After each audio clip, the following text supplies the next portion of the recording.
if you'll invest this kind of time into your kids where they're positioned to succeed, like you think of all the different ways you can help them succeed, it encourages them beyond words. Well, they want to do more of it. They want to do more. I mean, already they're like, oh, you know what?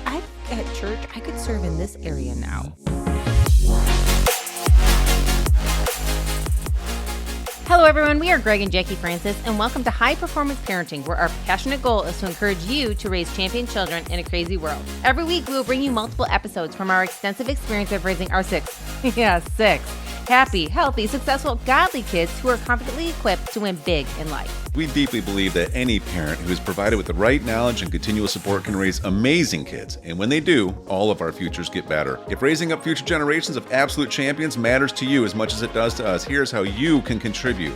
Like and share this podcast with everyone you know. And together, let's embrace this journey of raising champion kids in a crazy world. Hey guys, welcome back. We are super excited to keep chatting with you guys today about, we're ending the last one talking about the top 5, what that means, how we prioritize our top 5 and our family life and what's important to us most. And Greg was kind of chatting a little bit about how this works in our family. So I'll let you kind of finish up your thought before you forget it there. Yeah, I mean, just for context, just as a specific example. So, we were invited in to run a leadership event this weekend with some other folks. And, what that does, it helps us lead people that we have within an organization. And, we train and equip people and help people go out there and win at their levels. It also benefits us along the way. And so it's a powerful thing. It really does have a lot to do with impacting our finances, making a difference in people's lives, etc. But when you go back to our top 5, and one of our top 5 was, being financially independent in multiple different ways. Well, the other one was raising confident, well-equipped, godly, entrepreneurial kids. See, you can put all 5 of these goals down, but if you don't put them in a priority level, you probably are going to you're probably going to find yourself being overwhelmed and maybe potentially burnt out trying to accomplish all 5 things. That's like 90% of our clients that show up. Right. And not being as creative and free in all areas because you're overwhelmed trying to prioritize some of the wrong ones in the wrong way. Yeah. So let's just use an example. Financially independent, multiple different ways, earning a blank amount of money per year. You fill in the blank on that. Raising confident, well-equipped, godly, entrepreneurial kids. Tight, unified marriage is another one. And maybe it's, I know one for me has been wanting to be surrounded with high-performing friends, right? And so if those are the 5, and then once you start doing arrows, okay, what's more important, earning blank amount per year or having a tight unified marriage? Okay, I'm going to draw an arrow to that. Whatever ends up, you go through each one of these against each other. Wherever you have the most arrows is your top priority, okay? So for us, if in this season, our top priority, number 1 is raising confident, well-equipped, godly, entrepreneurial kids. Maybe number 2 is earning blank amount of money per year. Maybe number 3 is tight, unified marriage. Maybe number 4 is surrounded by high-performing friends. Maybe number 5 is financially independent in multiple different ways. Well, now you keep that in front of you as what I call your guardrails. You're trying to race down this highway, but you need to have some guardrails on the side in case you start drifting. Either way, that can keep you in the middle of the road.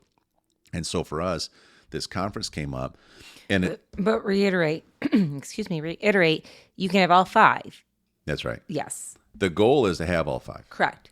Right. We're not trying to say, okay, well, even though in the exercise we say if you only could have one or the other, the goal overall is like to get all 5. Now, right. What we've learned and what we've experienced ourselves, and we've coached just I don't even know how many people, and it has unlocked their life, is that when you put these in the priority level and then you actually invest your energy, okay, that could be time, investment of money, whatever, into accomplishing each of these things in the priority level that you choose.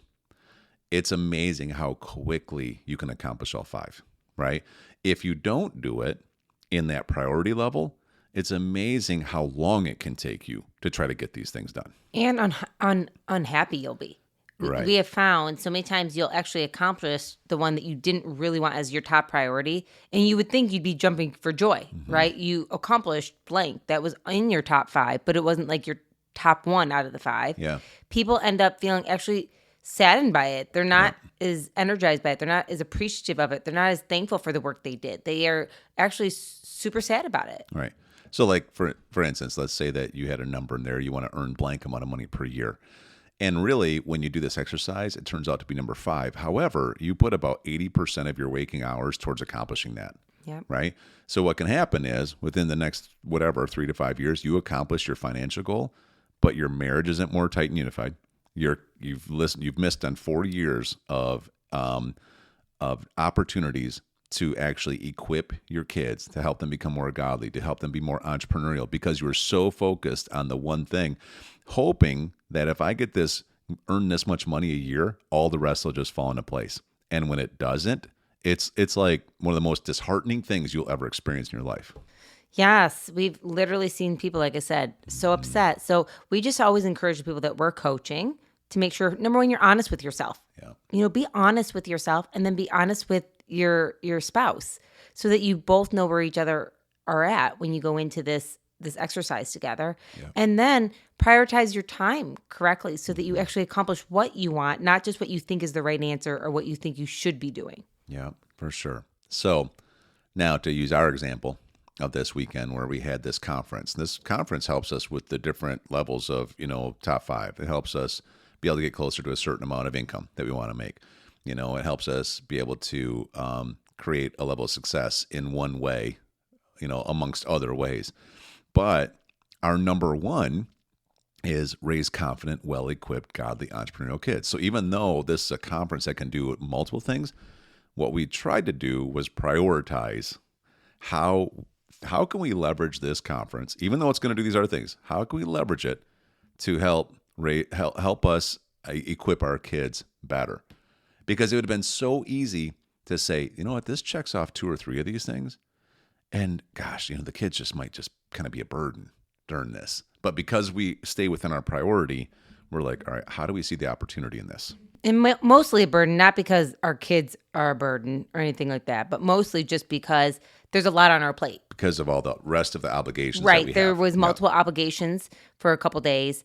And then you add in bringing 6 children along with us, preparing mentally, emotionally for the whole weekend.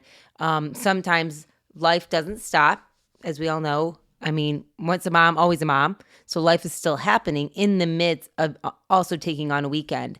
And so if we're already going and we're speaking, sometimes in the past, if it wasn't our number 1 priority that we wanted to bring them along, it would be easier to leave them back maybe. And I will tell you, when they were young, we didn't take them to many engagements like this because it wasn't really lining up with what we were trying to accomplish specifically for them to be in a position. Well, because they weren't mature enough to Correct. actually really be able to learn from the positions we would put them in. So if you're like, well, my kids are like, 7 and under or something like that. Yeah. Like, we totally get that. That was us for a long time, is that actually bringing them wasn't really going to help them accomplish what we wanted to for them or for us at the time. We had to do more one-on-one work at home with them versus bringing them to events. Right. So a few things that we did, at this event, because, you got to remember where our kids are 14, almost 15, our oldest, Chrissy's 13, Drew's is 12, all right, Ellie's 10, Hunter's 5. So what did we do? Well, we were speaking at this event. We were training at this event. So we made sure at least the older 3 came to almost every session that we wanted them to come to so they could learn from it. They could be in that atmosphere. They could also see us perform, right? See how we do it. See how we prepare. Even during the week or so beforehand, as I was, coming up with some of my talks, I was having conversations with the oldest 3 girls about this is how I'm going to connect with the crowd. This is how communication works. This is I'm not going to try to overdo anything. I'm going to have a couple of key bullet points that really are going to impact their lives. I'm going to keep myself thinking about who's in the audience and how I can best serve them. Like, there was so much intentionality behind explaining to them versus just show up and hear us talk. No, lots and lots of prep work. Like, again, if you're thinking, oh, this sounds like a great idea, I'd actually like to bring some of our children with us. I will tell you many things that we do ahead of time is tell them what the schedule is going to look like, prep them with the talks we're going to give, make sure they understand where we need them to serve, like how they can help to make this weekend, what kind of clothing to wear and what to come prepared with, what I mean? Bringing their notebooks to take notes, like, what it looks like when people want to communicate with us, how you can help assist with the younger kids. Like, we do a lot of prep work. So once we get to an event, we're not doing correction the whole weekend, because our goal is for us all to be there, making a difference and growing together, not to have to correct our kids the whole time and regret bringing them. Yeah. Another thing we did is for us, we like to do a Sunday service for people that stick around, extra after the conference is over, and just pretty much share our testimony and be able to teach faith into some people that maybe have never heard it or want to be strengthened in it. And so we prepped our kids, like, we want you to be part of this. This is a foundation of who we are. And so, we let them know that we'd like you to share on a topic or so of something that's really impacted you in your faith journey.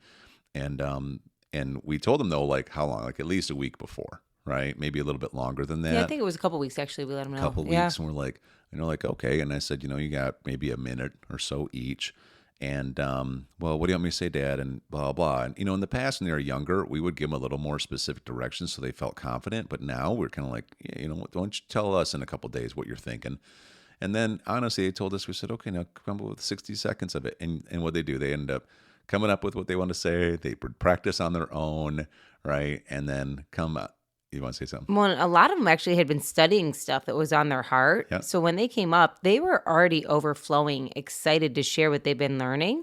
And of course, the older, about 4 of them, like, rocked it right away. And then our last 2, Ellie she was wonderful. This is one of her best, opportunities that she's done so far, where she had a chance to speak, and she really took it to the next level. And I know that's from the example that her older siblings have done for her.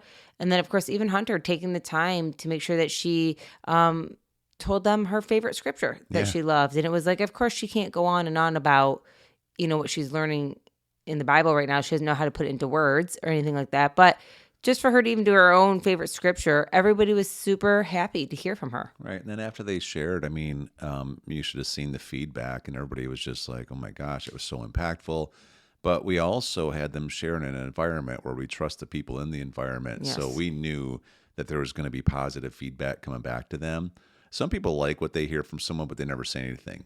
We try to teach people that you should always tell people. And so our kids are getting flooded now with, like, how great they did. Totally. And being built up. And it's different coming from a different voice versus just you and me.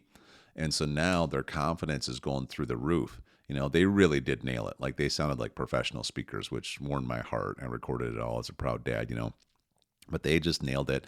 And I know that they're getting a little bit of a taste of what it's like to be able to become an effective communicator, and which can then therefore positively influence people. And so all of these things, they weren't just random.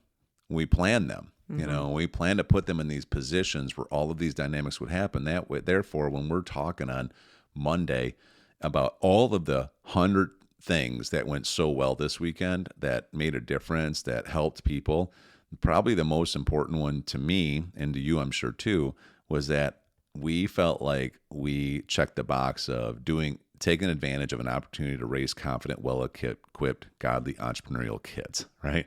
Even Ellie, she had made up some different lotions that she had to figure out how to make, and she's there and she sold some. And then the girls are making their hair clips with their, that they personalize and make from scratch. And I was pushing Chrissy. She had 4 or 5 left, and the weekend is basically over. And I'm like, go take them and ask people right now. She's like, you mean just walk up to them and ask them? I'm like, yeah. And here's some of what you say. And she walked up. I don't know if she sold them all, but she sold some more.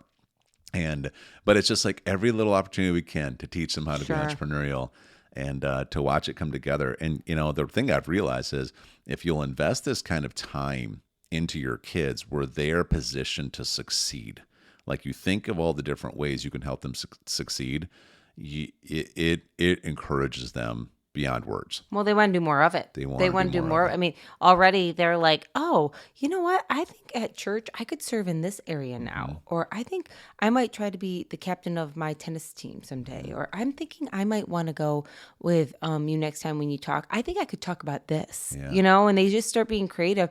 I mean, so many of our kids, I say it all the time, they make us look real good. You know what I mean? Because they just work so hard. They do. But so many of them have so much more confidence than, any of us did. I mean, we probably all can look back on our childhood and think, gosh, I wish I had a personal coach to walk this. And all of our parents did amazing job. That wasn't it. But when it's our field, this is what we do. Yeah.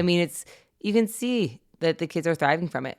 We'll finish this with this thought. I'll tell you, so if you have kids and they're getting to be an age where they could possibly perform a little bit, but let's say they're shy, or let's say that they would naturally just grab your leg. Well, that happened with us too. Like, we didn't have one kid that didn't feel like that. They didn't try to avoid it because they're nervous at first. But that's our job as parents. Like, let me give you a different perspective. I want you to go try this. I want you just to say this. Like Hunter right now, we tell her what to say, basically. She memorizes it, and then she gets to go say it. And then afterwards, she's like, oh my gosh, everybody thought that was awesome. I want to learn how to say more stuff. Right? I know, I get that question a lot. How did you help your children to be able to communicate so effectively? And how did you, were they shy, of course? And yes, naturally, I think most children kind of are at first when they don't know people. And then how did you then train them up on how to actually... Sounds like a great topic for our next episode. All right. Hey everyone, thanks for listening and thanks for your love and support. We hope that today's episode added tremendous value to you and your family. It would mean so much to us if you would partner with us on our mission of helping parents around the globe raise champion children in this crazy world. To do so, simply take a moment to like and share this podcast with everyone in your network. See you next time.